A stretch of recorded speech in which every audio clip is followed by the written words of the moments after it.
और अब आपको दिखाते हैं इस वक्त की इंटरनेशनल स्टोरी, कैसे जापान सागर वर्ल्ड वॉर का नया सेंटर बनता जा रहा है। बीते 3 दिनों में ऐसी कई वारदातें हो चुकी हैं जिसे देखकर लगता है कि अब वर्ल्ड वॉर का केंद्र यूक्रेन नहीं बल्कि जापान सागर है।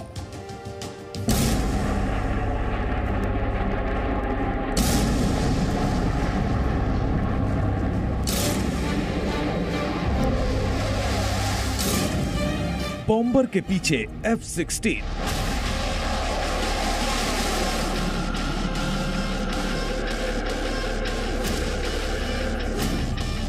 मिसाइल के बदले मिसाइल,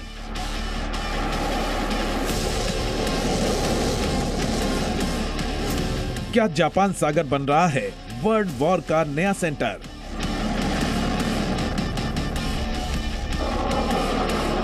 यूरोप में रूस और यूक्रेन के बीच जंग जारी है।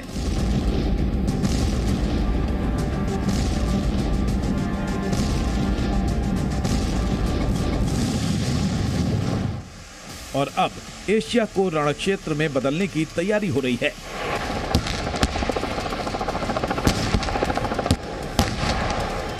जापान सागर में पिछले कुछ वक्त से हर वक्त जंग का खतरा मंडरा रहा है।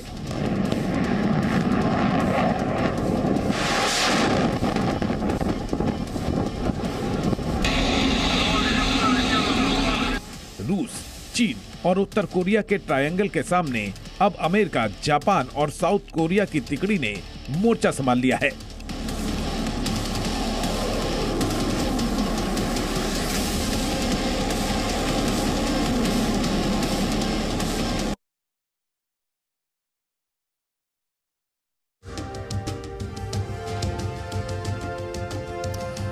अगर इस इलाके में जंग छिड़ती है तो अमेरिका, जापान, दक्षिण कोरिया की तिकड़ी एक तरफ दिख सकती है, वहीं दूसरी तरफ आप देख ही रहे हैं, हमारी रिपोर्ट में भी आपने देखा कैसे चाइना, रशिया और उत्तर कोरिया का ट्रायंगल है।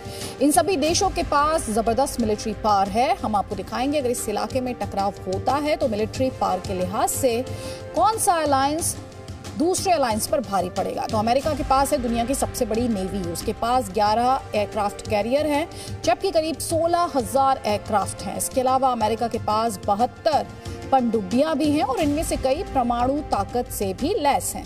वहीं जापान इस इलाके में अमेरिका का साथी है, उसके पास भी 2 एयरक्राफ्ट कैरियर हैं।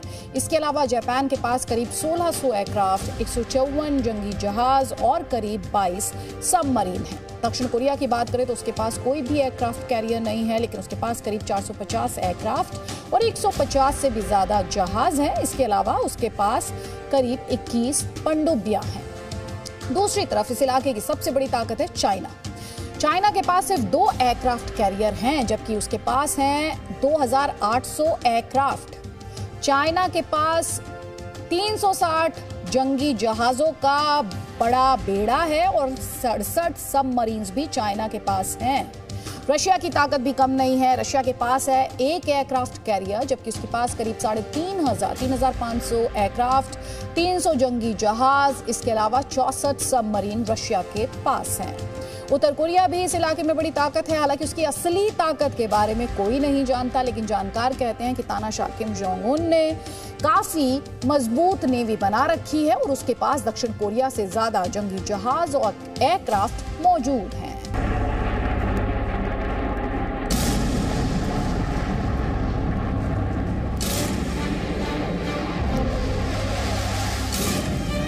बॉम्बर के पीछे F-16,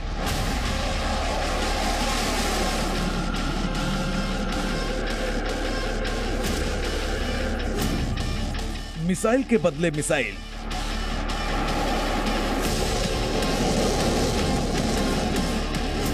क्या जापान सागर बन रहा है वर्ल्ड वॉर का नया सेंटर?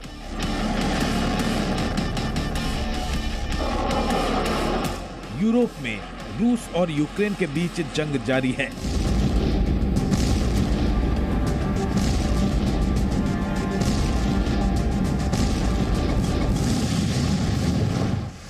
और अब एशिया को रणक्षेत्र में बदलने की तैयारी हो रही है।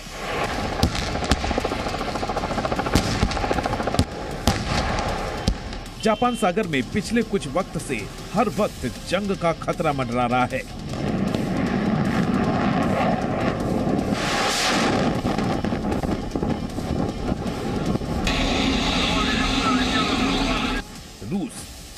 और उत्तर कोरिया के ट्रायंगल के सामने अब अमेरिका, जापान और साउथ कोरिया की तिकड़ी ने मोर्चा संभाल लिया है।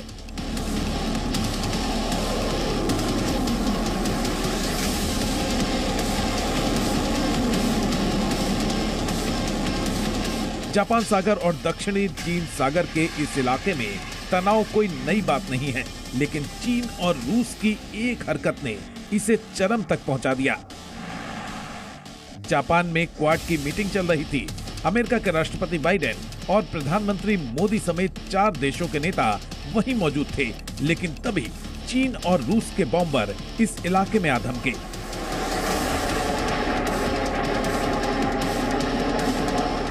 परमाणु हथियारों से लैस इन विमानों को आते देख जापान में भी हड़कंप मच गया। तुरंत जवाबी कार्रवाई की गई और जापान के लड़ाकू विमानों ने इन बॉम्बर्स को दूर खदेड़ दिया। ये विवाद अभी खत्म भी नहीं हुआ था कि उत्तर कोरिया ने अगली ही सुबह ताबड़तोड़ मिसाइलें दाग दी।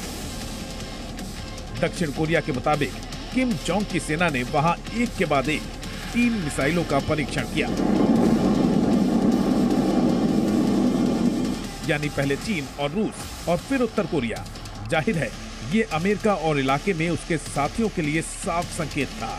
ये सारी घटनाएं तब हुई जब दुनिया के सबसे ताकतवर इंसान कहे जाने वाले अमेरिका के राष्ट्रपति जो बाइडेन खुद भी वहीं मौजूद थे। And you know, we're Indo-Pacific power, as I said. We're going to stand with you, our close democratic partners, and we're going to stand for the shared values that and the shared vision we all have. एक के बाद एक हुई इन घटनाओं के बाद America भी action में आ गया। जापान और अमेरिका ने साझा हवाई अभ्यास शुरू कर दिया। अमेरिका के F-16 और जापान के F-15 लड़ाकू विमान जापान सागर के ऊपर गरजने लगे। किम के मिसाइल परीक्षण के बाद साउथ कोरिया भी सतर्क हो गया और अमेरिका के साथ लाइव मिसाइल ड्रिल शुरू कर दी। अमेरिका और दक्षिण कोरिया ने भी ताबड़तोड़ मिसाइलें दागी। इस मिसाइल ड्रिल का मकसद साफ था। ये अमेरिका की उत्तर कोरिया और उसके तानाशाह को साफ चेतावनी थी।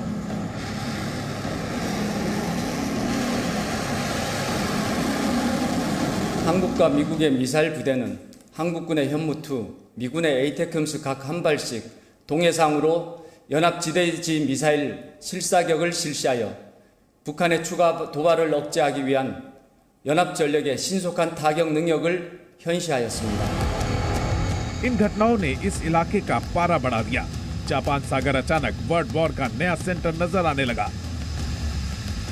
रशिया और चाइना ने जो मिलके जापान की एयर स्पेस के निकट और जापान की समुद्र में जो नेवल और एयर एक्सरसाइजेस करी, ये एक तरह से भारत के लिए खतरे की घंटी है।